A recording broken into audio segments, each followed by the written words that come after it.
Wait, what? What was that? Just because I'm not there doesn't mean you can make up stuff about me, Bethany. Okay.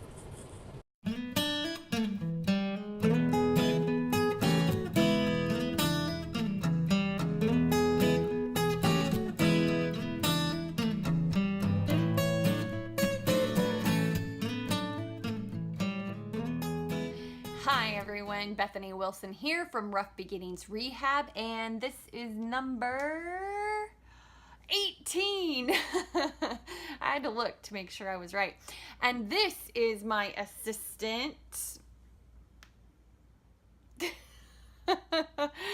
Okay, so we were a little on the busy side this last week, so we weren't able to get together to do this.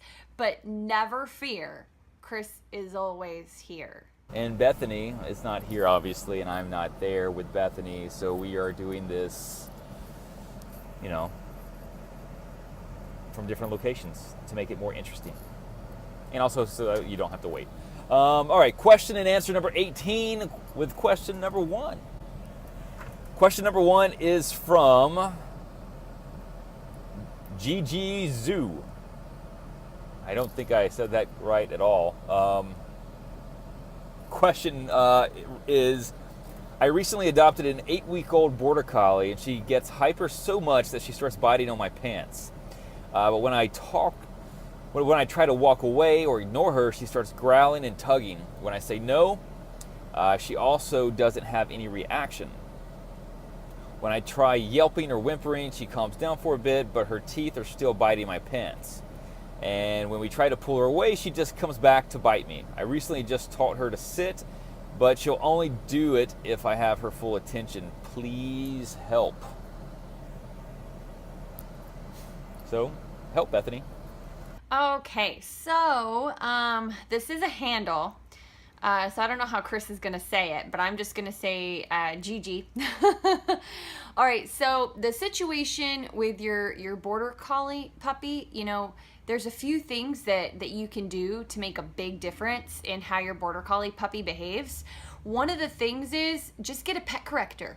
Go on Amazon, type in pet corrector. It's a squirt of air. It'll be enough to kind of startle her for a second so you can redirect her. And it's also a punishment. It's also, you want your no to have value. She's ignoring your no. That's one of the ways to do it, is to pair it with a correction of some sort. So you can start to pair no with that. Make sure your squirts are really short and abrupt because it's just air. And the dogs figure that out sometimes really fast, like within just a few, and aim somewhere on the, yes, I know, hello, aim on the chest, or you're not helping, or on the shoulder area somewhere, stay away from the face. You're not helping. No, you're not. You're not a good, you're cuter than Chris, but you're not a good assistant. All right, so that's what you want to do for that. But also, the puppy needs to be on a leash. So go ahead and start leash conditioning it. Let it drag around a leash on a harness or a flat collar. Yeah, it's going to chew on it. It's a puppy. But that way, instead of always grabbing the puppy, having to hold on to the puppy, that's very emotional, and it can get dogs really amped up, especially working type dogs. It can make them even more mouthy, frustrated, because you're always putting your hands on them to pick them up and move them here and there when they don't want to be messed with. So a leash, you can guide rather than constantly be, touching. Isn't that right?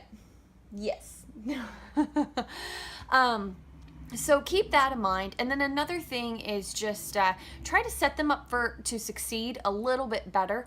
They shouldn't be having, the puppy shouldn't be having a ton of free time where it's able to grab your pant leg all the time. Now, if you're just talking about on walks and things like that, then I understand. But that way you can work on it in a controlled setting.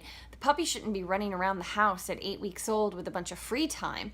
That then, of course, it's going to get into trouble. It's going to get bored, start biting things. If it's not biting you, now it'll start biting the couch, things like that. So make sure if you're not working with your puppy, walking with your puppy, it needs to be in some sort of pen area, and then when you're gone, crated.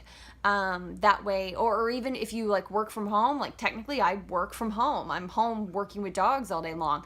So you can have dogs crated during the day while you're home. That's actually, if you're home a lot, that's really, really important. The dog needs that separation from you. So, excuse me, make sure you're on a schedule, and make sure that dog isn't out all the time where it has so much access to get into trouble. Because you wouldn't let a 2-year-old run around constantly without supervision. You can't do that with a puppy either. And even if you're right on top of your 2-year-old, they're always getting into trouble and you can't wait for nap time, right? Well, puppies need nap time too. An 8-week-old puppy, they should be sleeping 18 to 20 hours a day. And if they're not, then you're accidentally conditioning that puppy to have more energy and more stimulus than they actually have. And you don't want to condition a puppy, right? You definitely don't want to do that. They have enough energy with the hours that they're awake. So you get some frustration, some boredom, things like that. So those are some things to think about. I hope that helps. Definitely when the puppy is if the puppy's getting a little bit of free time, walk around with a training pouch. And in that training pouch, you have food and you have your pet corrector, and the puppy is dragging around a leash. I hope that helps. Definitely keep me informed on how it goes. And yeah, I hope just go from there. But you definitely want to really nip this in the bud fast, because with a border collie, nipping legs is like their thing, right? So you definitely want to get control of this ASAP. So go on Amazon, order. You can also get them at Petco or PetSmart as well. Just comes in a red can, and yeah. All right. Hope that helps. All right, next question is from Midnight Bird. I'm guessing that's a an online name and not actually the name your parents gave you, because that would be just really weird. Midnight Bird writes, I got a 3-month-old Chihuahua puppy, and every time I put on a leash, she starts like really screaming. She's barking and howling and running around like crazy, and I don't know what to do. Midnight Bird. Okay, so I'm guessing that you're putting a leash maybe around the neck. Maybe your Chihuahua's not ready for that. Maybe put a harness on the Chihuahua, and it should spend all day in the harness until it just gets used to it. It's probably gonna bite at it, might even get its bottom mouth stuck in it trying to bite at it, and just fix it, and still the dog keeps wearing it. You can do something to snap the dog out of it, of course. You can play with the dog while it's wearing the harness, feed the puppy while it's wearing the harness. Just don't leave it on the puppy when he's unsupervised. And then start clipping a leash to the harness itself, okay? Now you can do this with a flat collar too, but maybe the pull of the around the neck, dragging it around, is freaking the dog out, so you could try the harness just to try and see how it does. Here's the thing. You got 2 options here, right? You put it on the puppy and you get something to snap the puppy out of it, like a pet corrector, which is like a squirt of air. That's all it is. It's called a pet corrector, but it's just a squirt of air, makes a big loud noise that startles the puppy. And you can just say no, and then let it continue. It'll probably be nervous at first, and then let it continue to drag around the leash all day long, or while you're home, I mean. And then the other thing is just to let it scream its head off. There's no way it goes on forever and ever and ever. It'll get used to it. Personally, I can't stand that, so I would just say no and correct the dog. But especially at 3 months old, I mean, this dog should be walking around outside on a leash by now. So, I mean, it should have 1 or 2 rounds of boosters, so you should be able to go outside with the dog. So that's a distraction as well. It doesn't have to drag around the leash inside. Just put a leash on it and take him outside. If the puppy likes to play fetch with the leash on. If the puppy likes to eat, have it eat with the leash on. There's a lot of things you can do to kind of distract the puppy, to ease it into the feeling of the leash. But I mean, just take a walk. But yeah, if it's really screaming bloody murder, I mean, I don't know, make sure the leash isn't too heavy, I guess, but I'm sure that it just needs to scream it out. You can correct it, tell him no, and then leaving a leash on while you're home for several days, I mean, he'll get over it. If he doesn't, there's something going on that I just can't tell from an email or whatever this is online. So you got to just let me know and maybe send me some video, and I can tell you how to do that, and we can go from there, because I definitely want to help with this problem, and yeah, and then we'll go from there. No, we got a new puppy ourselves. Speaking of puppies, we said someone walked by. And barking is one of the things we're working on. And pet corrector for barking is what we've been using on him. Just had him on his second day. Couple pet correctors and he settled back down. Normally he doesn't. So he's still barking initially, but when I say NO, he's laying down now. He'll settle down, whereas before he wasn't. So pet correctors come in handy. Just make sure you do, if you get one, just make sure there's really short squirts. It'll definitely startle the dog.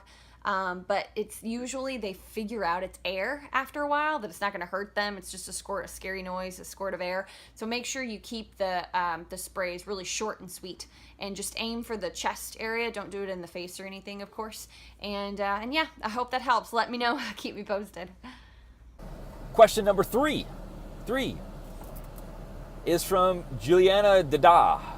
Again, I probably said that absolutely incorrectly, but here we go. Juliana writes, "Hi, I love your videos. Thank you. I have a 1-year-old Bull Arab X. High energy, low attention span, responds to food in normal surroundings, and walks well on her leash. I use a choke chain until she sees another dog." Oh, she walks well on her leash until she sees another dog, and you walk her on a choke chain. Then she starts to pull, bark, and whine. Would this be aggression? What would be the best way to combat this? Thank you. Hi, Juliana. So yeah, what you're describing is, it could be aggression, but I don't think it is. Here's the thing about a 1-year-old puppy. When they hit like that 6, 7, 8 month mark, up until they're about 2 years old, they really start to flex their muscles. They've got their hormones going on, even if the dog's neutered. It doesn't, or spayed, it doesn't really matter. They're kind of like teenagers. So a lot of behavioral issues develop. So even though it doesn't sound like aggression to me, it can lead to aggression because it's frustration, right? So it starts out as, whining, pulling, barking, but it can lead to aggression very quickly because the dog is clearly frustrated, overexcited, anxious, which leads to that frustration on the leash. So what I want you to do is you got to get that dog under control in the sense that you really just have to just tell him no, right? So this is what I want you to do is I want you to go on Amazon and get a Herm Springer Spaniel, a Herm Springer prong collar. I don't care for choke chains. I really don't. You have to be very physical with them. They put pressure around the dog's neck, which I'm not a fan of, like direct pressure on the trachea. Prong collars, I know they look scary, but prong collars are specifically meant to be able to use less force and teach the dog how to give in to pressure before you start to use corrections. And they put even pressure around the neck, and they don't put that direct pressure on the trachea. I know they look scary, but that's what I want you to do. Go to Amazon, get a I'm not sure how big your dog would be, 1-year-old Bull Arab. I would say go for the 3.0, but if he's on the small side, you can do a smaller collar, but start at the 3.0. You can always do a smaller collar later when he gets really good. And I want you to go on YouTube and type in Tyler Muto, M-U-T-O, prong collar 1 and prong collar 2. He's going to show you why the prong collar is great for training and the beginning steps of how to teach the puppy how to give in to pressure. But then I want you to go to my my prong collar playlist on YouTube, and I've got some really great calming exercises for you to do with prong collar before you even get out the door, right? I know your dog, you're probably having your dog wait at thresholds, but is he just waiting so he can get out the door, or is he actually calm? So I go over some of those things in some of those videos. So check that out. I hope that helps. Keep me updated. I would love for you to email me a photo. I'd love that. That's a specialty breed. It's Bethany at ruffbeginningsrehab.com. And keep me posted. I hope things go well for you. Kathy writes to Bethany, a really quick question. Is there a particular brand of prong collar that you actually recommend? Hi, Kathy. Yes, I definitely recommend the Herm Springer. The Herm Springer, the 2.25 or the 3.0 is what we usually use. I've never bought the micro prong collars, but if I was working with a tiny chihuahua, I probably would. Herm Springer doesn't make those. Leerburg makes those, I believe. But I choose Herm Springer because if you get the right ones, because I think Herm Springer makes a few different versions, but if you get the right ones, they actually have a plain metal plate in the middle, and then you have prongs going one way and prongs going the other. So if you like hold it up in a circle, it actually looks different. The prongs go a different way. It's what puts the even pressure all the way around the neck. That's what I want. That way, if you need to take 3 links out to fit on the neck, you take one from each side and then one other from another side. So you try to make it as even as possible. Though I've never seen them. I'm sure they're in some stores. Like we have a hardcore sports dog store around here. They probably have Herm Springers. But if you just go to Petco or something like that, I don't think they have them there. They just have the ones where all the prongs go in the same direction. There's no divider, and I'm not a fan. I mean, it's not a huge deal, but I'm not a fan. Another thing I will say that Herm Springer also has the easy, or I think several brands have the quick release. So instead of putting the prongs together, you've got the quick release. I'm not a fan of those unless you have to have them because you can't fit the prongs in, which I understand because it can be tough. I'm not a fan of them if you can help it though, because they really mess with your corrections and the timing, because it's in the chain and they're so big. But yeah, Herm Springer, you can get them on Amazon or dog.com, a few different places. Leerburg.com sells them as well. They also sell the hypoallergenic ones, I believe. Some dogs can be allergic to the nickel and the stainless steel in the prong collars. I'm not sure if the hypoallergenic ones are Herm Springer, but that's the brand that I recommend in 99% of the situations. Hope that helps. All right, the next question is from JoJo. JoJo writes, what are some signs that a dog may be stressed from another dog? I ask because my little one likes to do the neck biting to the older one. The older one's not really that much older, just by a year or so. Thanks so much. Well, Bethany, what do you think? Jojo, this is a great question. So yeah, you wanna look at the other dog, right? So these are some of the signs that you want to look for. Closed-mouthed, tension through the neck and the head, and turning away from the dog that's playing, right? Just kind of like an attitude, a bit of a, all right, that's a very clear sign that dog wants the other dog to stop.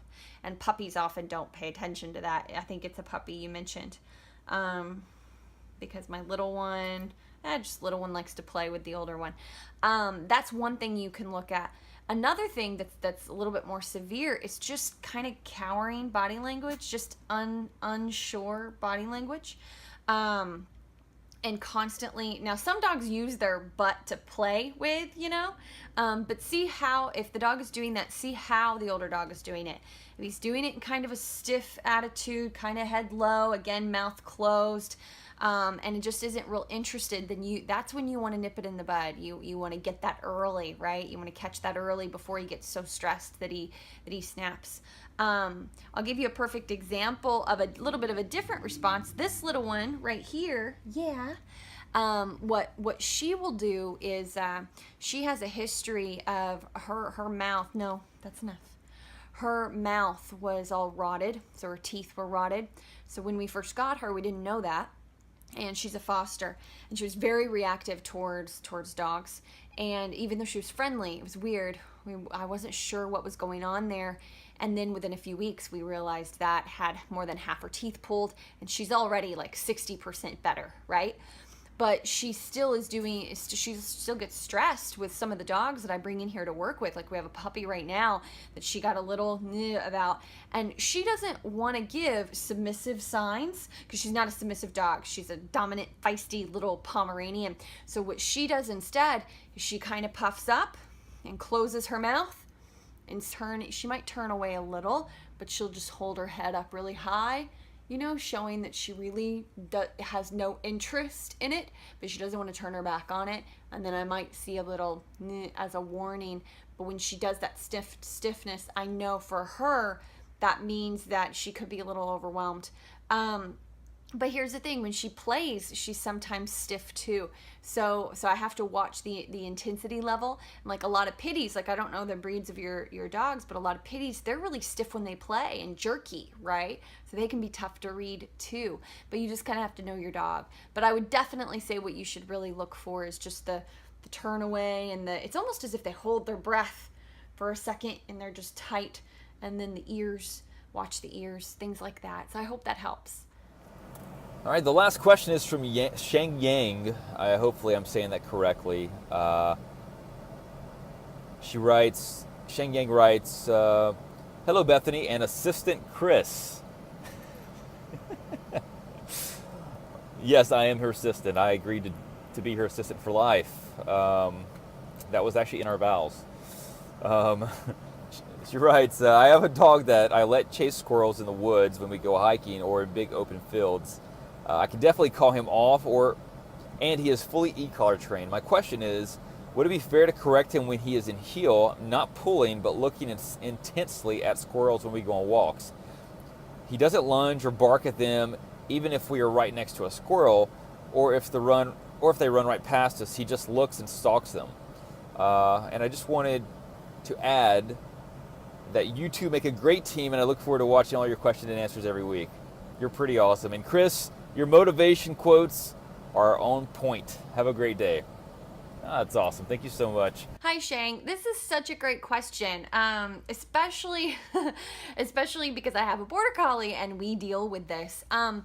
Here's the thing. I have a feeling that this is one of those really good questions that different trainers would have very different opinions on. And of course, different trainers have different opinions, but I mean, like, even trainers that all train very similarly might have different opinions on this one. So I'm just going to give you mine and go from there. And I know Chris is really going to appreciate you mentioning his quotes. We love them, and we don't really know if anyone bothers with them. So that makes us really happy. One person at least. Okay, Shane, this is what I would say. Because your dog, I said Border Collie. Do you have a Border Collie too? Whatever you have. I have a dog. Okay. Whatever you have, I have the Border Collie. Whatever you have, because you do allow him to chase when he's off leash, I don't really think it's fair, but I'm probably too emotional of a trainer. But I don't really think it's fair to expect him to not look at squirrels. Now, if he was barking or actually getting out of heel position, you would correct, right? But if I'm clear, he's not getting out of heel position, it's just a really intense look. So this is where my fuzzy line is at, okay? So here's the thing.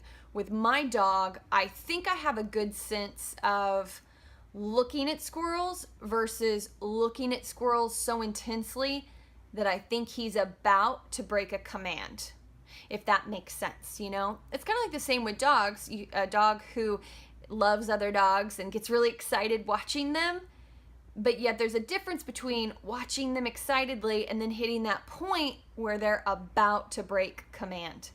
So what I would say to you is that is that if you know, like, that limit with your dog, you can say no. Like, if you know he's building, loading, and he's about to break heel or sit or down or whatever it is, then you can go ahead and tell him no before he completely breaks.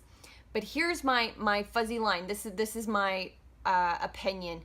Is that don't correct him high for it. You know what I mean? That's not a high correction, no bad dog. That is where I think it would be unfair, because you do allow him to chase other squirrels. But I don't want him loading in heel to where he's gonna burst, right? I do want him maybe a little bit more settled. He can still look at the squirrel, but maybe just not super intensely. So you kind of got to judge that line for yourself, right? But what I would say is just give him a no. But I don't know if you do e-collar training. I don't think you said. But whatever you use, whatever tool that you use, You can just be a light pop on the leash. Even if you do e-collar training, you don't have to use the e-collar. Just give him a little pop on the leash, not a big huge correction, almost more like a cue, like a reminder, right? Like, hey, settle down. You know what I mean? That's what I would do, because I don't think it's fair to do this big correction. No, when you're in position, you're not allowed to look at the prey, but I let you chase prey sometimes when you're off leash. I think it's great that you can call them off of prey. You know, I'm not telling you to change that or anything. I'm just saying that yeah, I would not do some big correction for him looking at squirrels, unless you think it's to the point where he's about to break. And I wouldn't do a high correction. I would just do a cue, just a little reminder, you know, something like that. And the reason I would do a cue and just a little reminder, if you think it's getting a little too intense, just a hey, no, you know, settle down kind of tone, just a little pop of a leash maybe, or if you're on an e-collar, maybe a 4, 5, 6, just a little tap. The reason I say give a cue before you think he's gonna explode, but bark or pull out of heel position, is so he doesn't. Like, and I think that's important, because 6 months could go down the road and he could be loading all this time while he's in heel. And I think right now he might be loading and then waiting for the next day when you go to the park and he's off leash, and then he releases all that loading that he did while he was in heel position. Does that make sense? I hope that makes sense. So that's why I do want you to catch him before he gets too intense about it, but I just don't want it to be some big high correction. Because here's the thing, what if you went a few months and couldn't go to the park and just went for walks? He might load and load and load and then try to drag you down the street, or bark, and then you have to do a high correction, right? So I want to prevent that. I want you to catch him early. So you know, looking at squirrels, not a big deal, but intensely looking at squirrels, no, keep him settled down. I have to do that with my dog. I do not let Dusty chase squirrels, and I can't, because I don't have the brain that your dog has. My dog's brain, if he's allowed to chase one squirrel, it would take a lot of work to get him back from that, because it's just the way his brain works. So, I would love it if one day he wouldn't look at squirrels, but I'm not even sure that's an option. So I have to watch his temperament. If he just looks at a squirrel and then he's like, nope, not gonna chase him, not gonna chase him. Looks at another squirrel, I'm not gonna do it. Nope, not gonna do it. I'll look at you, but I'm not gonna do it. That's okay. I can tell when he's like, there's a squirrel. Sometimes he'll look up in the trees when they like bark at him. In LA, the squirrels actually bark at other dogs. They're very brave and they make these bark, bark, bark noises. And when they do that, sometimes his eyes dilate and they get bigger and bigger. And I'm like, no, hey, you know, it's just a little bit of a snap out of it. All right, so that was a long explanation, but that's what I want you to do. That's what I would do. Hope that helps. Hey everyone, so this, before we get to Chris's quote of the day, we're going to do one more thing. While I was editing this, a question popped up on my screen, and I'll probably post this on Saturday or Sunday, depending on how slow my computer wants to go. But I got this question, and instead of putting it on next week, I wanted to go ahead and do it now because it's pretty serious, and I just think it's a good one. All right, so Nancy asked me, I saw one of your videos, and I have a question. One video, Nancy? Come on. All right, I'm just kidding. We have a rescue Carolina dog, about 6 months old. We've had him for 4 weeks. He's been the model pup until a few days ago. Later in the afternoon, he goes from calm to aggressive, barking and lunging at us. There's no obvious reason. It lasts about 15 minutes, then he's back to normal. He doesn't growl if we bother food or toys. He's been easily potty trained. He sits, he shakes, he'll lie down. This is really puzzling us. Thoughts? He's not crated and he has ample space. Yeah, I've got lots of thoughts. I have so many thoughts that I couldn't possibly really, really legitimately help you with just a short Q&A show, to be honest. This is serious. I mean, you know it's serious. And like you said, it's happening for no obvious reason, but there's a reason. And I already know one of the reasons. You said that he's not crated and he has ample space. Why would he have ample space? Why would you have a new puppy, an adolescent puppy, and give him ample space? That doesn't make sense to me, and I'll tell you why. I kind of get a feeling, I don't want to be too hard on you, Nancy, because I kind of get a feeling that you might be new to my page. I do e-collar and prong collar training. I do correctional training, absolutely, along with lots of positive reinforcement. I have a brand new puppy here, literally got here Friday night. So I'm going to be posting lots of videos with that 6-month-old Jack Russell Terrier puppy, who kind of sounds like have some similar things going on. It's a really good puppy. They've done lots of training with him, but he has like these rage issues. He just goes crazy sometimes. And I've actually seen that from the Jack Russell breed several times over for young adolescent Jack Russells. But it's just, even though they're giving him lots of structure, he's got his own area. They've done, you know, a lot of that type of stuff, but they're still having issues because it's temperament. It's an attitude. And you didn't see it right away because it's what we in the rescue world like to call the honeymoon period.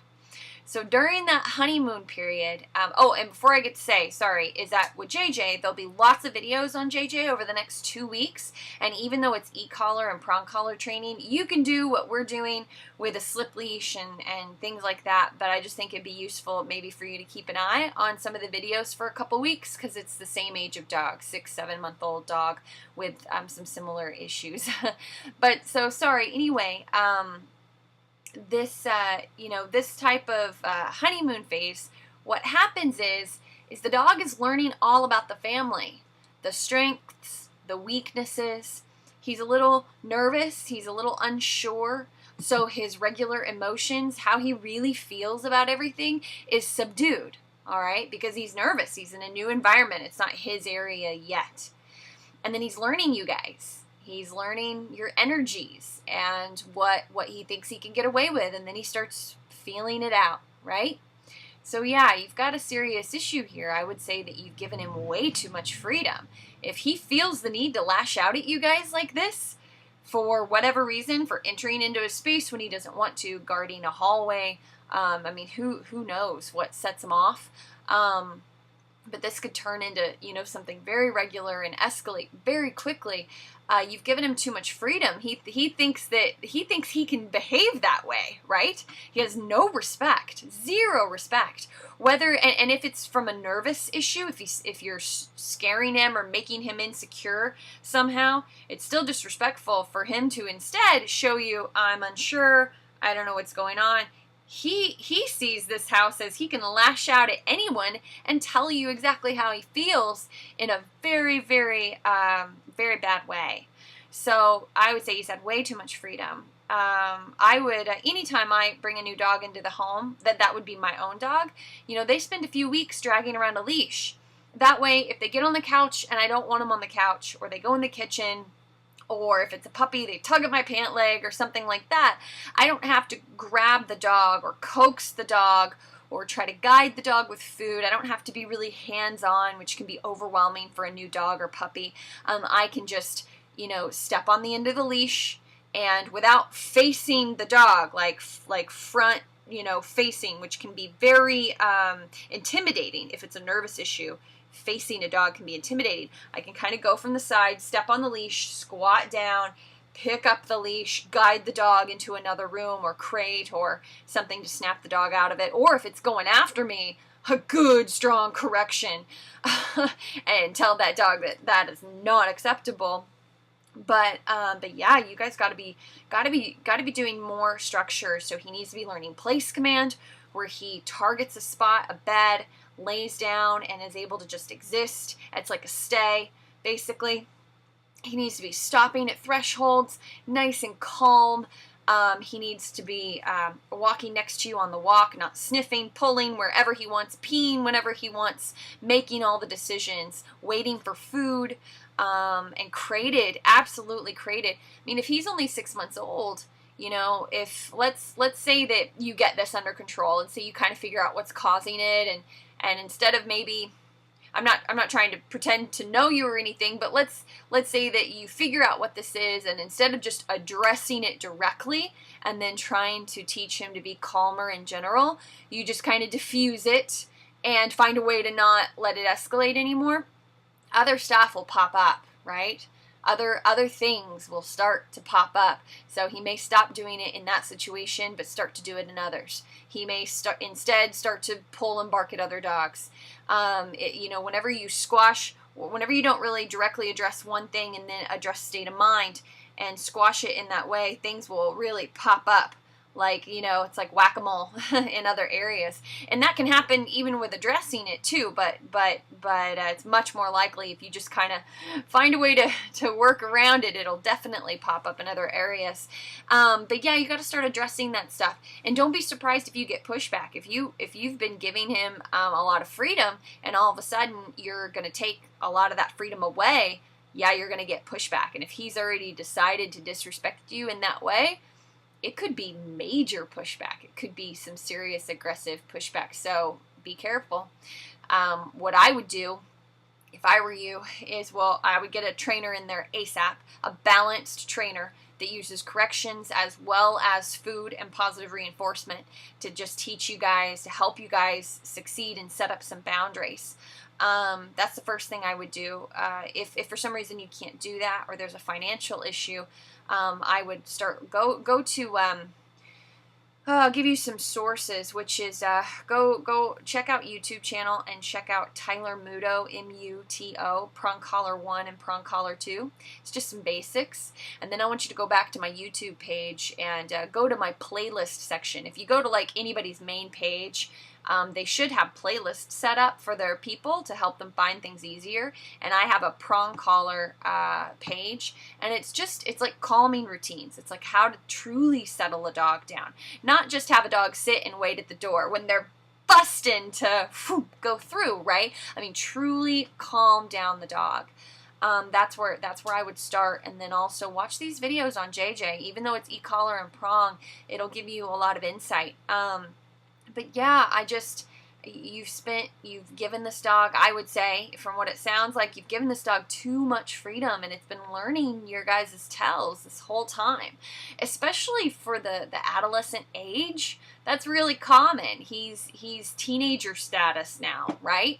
So you got a dog when they're at their prime level to start pushing back at the world, to start challenging, you know, and flexing their muscles and their strong will, you know. So it's a tough time anyway. So you want to give that dog as much structure and guidance as possible. You know, this is not like a insecure child that you want to encourage and let flourish and, you know, not have as many rules. No. It's the opposite. Like, there's been a lot of, you know, research with kids that maybe have anger issues or have insecure issues. And it shows that if they know the rules, and then they know the consequences if they don't follow the rules, they actually develop much quicker. Their confidence builds much faster. They still challenge, they still push, they still rebel, but they know their limitations, right? They know their boundaries. It's the same with dogs. Now, obviously, that's a generalization, but that's all I can give with what you gave me, right? Is just to generalize and try to get you thinking, right? And try to help you out that way. Let me give you one more thing. I know it's already been 10 minutes, my longest one. Let me give you one more thing just to kind of think about. You know, if I had a dog that I'm working with, or one of my own dogs, that treated me so disrespectfully as your dog did or has the last few days, I don't care why at that point. And this is what I mean by that. I mean, I care, but let me expand. That dog would get no furniture privileges, no petting, no positive, like, oh, good boy, none of that. No affection, no physical affection for weeks. I mean, I would want to see many consistent days of respect, before I gave that dog a lot of physical affection. And that's not just to be mean. It's because you want to create a permission-based relationship. And if your dog is lashing out at you in any way for any reason, even if it's not even the same day, even if it's the next day, and you give a lot of affection to a dog who has that ability in his mind, like has that as an option in his brain, and you give that dog physical affection, you might as well be praising the bad behavior. And that makes it confusing for the dog. Well, I get all this affection from you, so in a few minutes from now, when you do something I don't like, why can't I lash out at you? I'm making lots of decisions here, and I'm getting lots of affection, so why can't I choose to do this? So it's actually confusing for the dog. It causes more stress. It causes more anxiety. They don't understand. So that's why I would drastically pull back on any affection and just focus on state of mind. Focus on working the dog, setting up those rules. Don't interact with the dog unless you're out for a walk or working with the dog on something in the house, like patterning place command or patterning place and down, waiting for food, all those things. You can tell the dog good. You can even use food as a positive reinforcement, but it's so low key. It's good food, good food. So it's the dynamic is different, and there's no physical affection until that dog shows some consistent respect. That may sound drastic, but that's what helps dogs the quickest, because it helps them understand and helps them learn so much faster. And then you can gradually add back in the affection and the dog entering your space. Because here's the thing, if you allow a brand new dog that doesn't have a lot of boundaries, constant access to your personal space, meaning they're constantly coming up and asking for attention and you give it, for a lot of dogs, especially like a young adolescent dog that's kind of figuring things out, if he decides he doesn't want you near him or near his bed or near the hallway because it's a tight hallway or who knows what it is, but why can't he tell you in a very clear way? You know what I mean? So it's just a real strong relationship twist that needs to happen, and you got to get that attitude problem of his under control. So I would start with prong collar training, Herm Springer, get a 3.0, and then if you like the e-collar training, the low stem training, just for cues, for off-leash obedience, and to really nail this, let me know. I'll send you lots of resources for it. But I would start with prong. It's an inexpensive way to start. And get a fast handle on what is going on with this dog. But yeah, in the meantime, that dog would be dragging around a leash all the time. I'd be working on place command, and I'd be working on crate and all that good stuff. But yeah, let me know if you need anything else.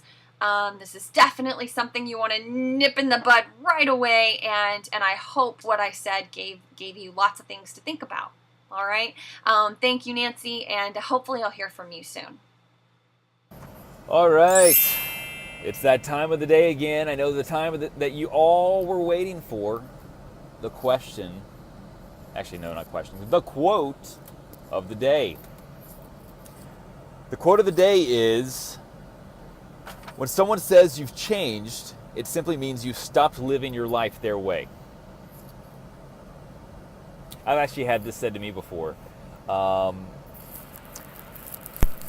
Someone's told me that I've changed, and it basically exactly what this quote says. I'm not sure who said this, the quote, but it's very true. It just means that basically I stopped living my life that person's way. I am constantly trying to better myself, just as Bethany is. We're trying to move forward in life. To become more successful while helping others.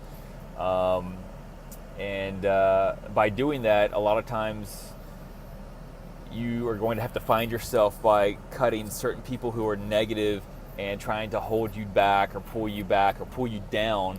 And I hate to say it, but sometimes you have to cut them out of your life. Doesn't mean you don't care about them. It just means that like for example, for me, the most important thing to me is Bethany and, our family.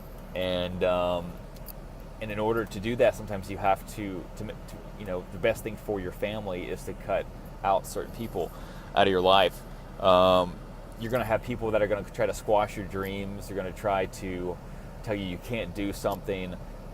When that happens, those are not true friends. Those are not people who really care about you. Those are people who are trying to hold you back because they're not succeeding in life. That may sound harsh, but it's true. They're not doing you any favors. It's just time to move on. Someone ever tells you that you've changed, again, it's because you're not living life their way or the way they want you to live your life. I mean, I've had people tell me that I can't do something. And every time I see them, you need to think of doing something else. And it's not from a loving way.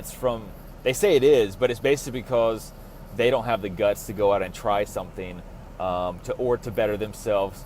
They're happy with complacency, which is nothing wrong with that if that's what you want out of life. But don't demean other people because they have ambitions and goals and aspirations of things that they want to do.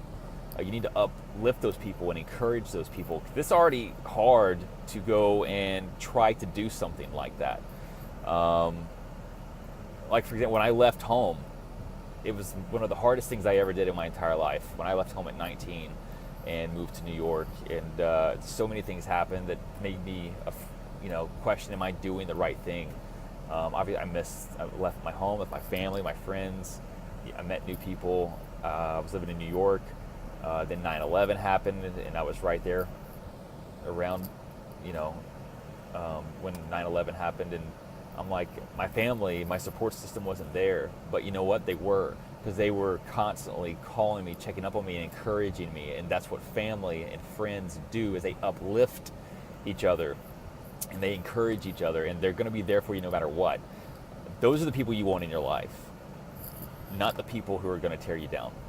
And so, again, when someone says you've changed, it simply means you've stopped living their way. Hope that helps, guys. Enjoy the rest of your day, and we'll see you next time.